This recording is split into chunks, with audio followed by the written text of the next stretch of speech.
trust myself. I don't ever need no help. Did it by myself, I don't need no help.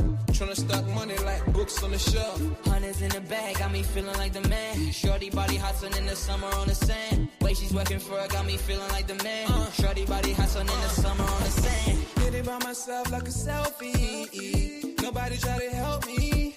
Came to the club with an island girl. I'ma take it to the crib and let me buy you pearls. Did it by myself, no one helped me, yeah. Now these bitches want a selfie. I like big gold chains, I like big gold rings. Let me take it to the crib and let me buy you things.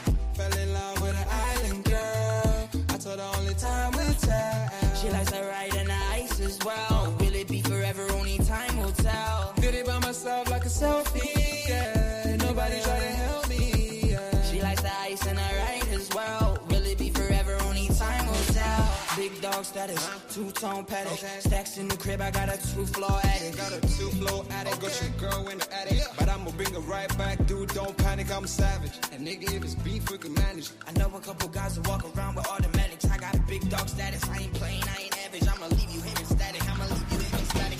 Fell in love with an island girl. I told her only time will tell. She likes the ice and the ride as well. Will it be forever? Only time will tell. Fell in love with an island girl. Yeah. I told her only time will tell. She likes the ride and the ice as well. Will it be forever? Only time will tell.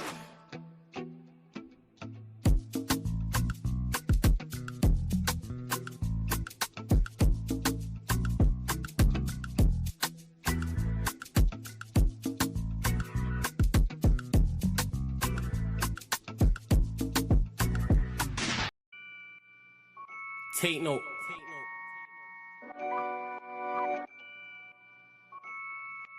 Tino, babe. Yo, Tino, he'll get his dome pop. Satin blue on his whip, but he ain't no cop. Don't stop, spray up his motor till it smokes up. Cause what I bought for insurance, I have it wrote off, you joker. Suck on your mum and take note, cause the foreign ring up in his grill. Like grandma stove top, don't flop. Fuck up the game, like this was Roblox. Oh gunner, running this field, I'm for your walk up. Drum roll, load up a cannon and give her more shots. I put your face on a beam, now you're Zordon. Treat you like an old sketchbook, you'll get drawn on. I lead your girl from the back, I'm that raw blood. Wait, who the fuck feels they could do me something? I'll roll up in your ends with a toolie busting. 32 ugly as shit, like Miss Rooney's husband. Somebody cut me the deal, I'm just too disgusting. Niggas think they next in line, but they ain't doing nothing. Mask on, metal in hand, Freddy Krueger's coming. Tools all up in your home, I'm here to fix the plumbing. House blown, toaster run, leak gas from your oven. Dior on your girlfriend's face, and she best get to sucking. Head game resemble my dad, cause it was good for nothing. Yeah, I'm still vegan, but I'm down for beef. Niggas think they slick with a dialect, but talk is cheap. Watch your mouth, little nigga, because I roll with heat. Top said there's no returns, and I see no receipt. I put your boy in the back, like he was groceries. Riding round with the burner boy in case I find a leak. Extendo, licking off shots until it overheats. No mask, did it barefaced, just so they know it's me. Eyes closed, chest wide open, heart surgery. Usher said just let it burn, let's make it third degree. Niggas think everything's jokes until you shoot his queen. Shot was funny as shit, it barely missed the bean. Wax on, then wax off to leave the burner clean. Then open up the Uber app to flee the murder scene. Waving a stick will make them levitate. I raise a toast in the air, let's celebrate. See a couple holding a blade, like it's wedding day. And yous can leave with a slash, just like wedding cake. Bitches on snap in the snacks. Oh no you ain't, know your place. Worked up flawless, you look like bellyache. Beat my dick all off in the face, and let it detonate. All facts, just ask your mum, she'll demonstrate. Damn right babes, I'm a jerk, just let it marinate. I gave it a beat like I was Penfold. I'm some retarded head, my tongue's mental. Babes, if you die then you die, cause you was meant to. Nigga, all I do is draw, I'm a pencil. Run up on you niggas like the rent's due. Dude, screwed, if I see food, you're on the menu. Your homies have to find the Dragon Balls to resurrect you. Fuck it, you niggas can all hate. I'm better than all of you niggas I don't rate. If your girl's fit, 4 plus 4 she'll get 8. I'm a chiropractor back, just setting them all straight. Scorps, take note.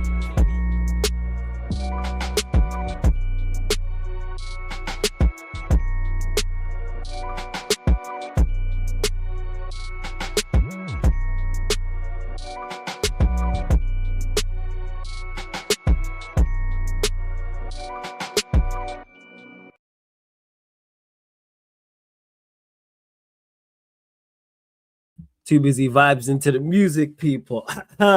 We are back live. We are back live on the Sarcasm City TV YouTube for another edition of the Sarcasm City Sports Q&A, where we answer sporting questions from the chat, and it is the final one in regards to the Premier League season 2025/2026. Arsenal were officially crowned Premier League champions, picking up the trophy.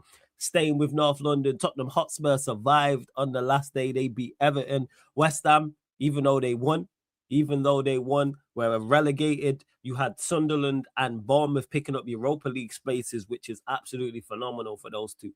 For Bournemouth and Sunderland to get into Europa League, you got to give them all the credit in the world. Sunderland literally just come up from the Championship as well, and Bournemouth have been on the up. And I believe I've seen a stat saying that they're unbeaten in, I think, is it 2026? Like this, so Iriola's done an absolute phenomenal job there. And even though Manchester United beat Brighton got Conference League. You had Chelsea, they finished 10th. Newcastle, I believe, were 12th or 13th. Crystal Palace were 15th as well. So that's disappointing seasons for them. So get your questions in, people. It doesn't necessarily have to be about the last day. It can be about the Premier League overall. So like I said, get your questions in. It could be about the Champions League. Maybe it's another league in Europe as well. So like I keep saying, get your questions in. And if you are a member of the channel, your question takes priority like a super chat, people, as well. Links in the pinned comment, also underneath in the description for the membership. And that's a member at any level. So whether you're a Sarcasm Citizen, Sarcasm City Soldier, or Sarcasm City General as well. But make sure, big up to everyone in the chat. I see you lot. I'll get to the chat in a second. Big up to everyone in the chat each and every time as well. But you lot know the vibes. Or maybe you don't. Maybe this is your first time in the city. You got to pay the tax, people. When you enter the city of Sarcasm, pay the tax. Don't worry, it's free. It don't cost you nothing. All we need you lot to do in regards to the tax is hit the like button first and foremost. Whether you're watching live right now or watching this back after, hit the like button on the video. Follow and share across all the socials. Yes, it's flawless at Sarcasm City TV, at Sarcasm City TV. Yes, it's flawless on Twitter and Instagram. Retweet, like on Twitter, share from Instagram. Follow across all the socials.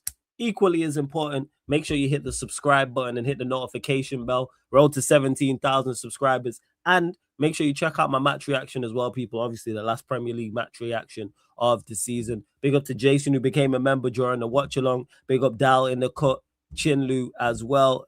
Christy, big up to you. Who else is in the cut? Hey, my guy Ace says, big up Flawless and Sarcasm City. Man, them season is finally over. I hear you. Dal saying, Flawless, what happens when we get 21 Premier League trophies? I'm gonna allow you on that one, Dal. And I'm just thinking you're still celebrating and you're still drunk. That's all it is, man. So big up to you, Dal, each and every time. Congrats. Big up to Views on Sport. Make sure you subscribe to my guy Views as well, man. Make sure you subscribe to Views on Sport. Ace, you already know, man. 16 out of 10 merch, you already know, people. I am going to bring it back at some point. And for those, you know what? Have a go. Yeah, I think I have. For those that don't know where 16 out of 10 originates from, here you go, people. By the way, can I just say, the two girls below us are looking 16 out of 10s today, both of them.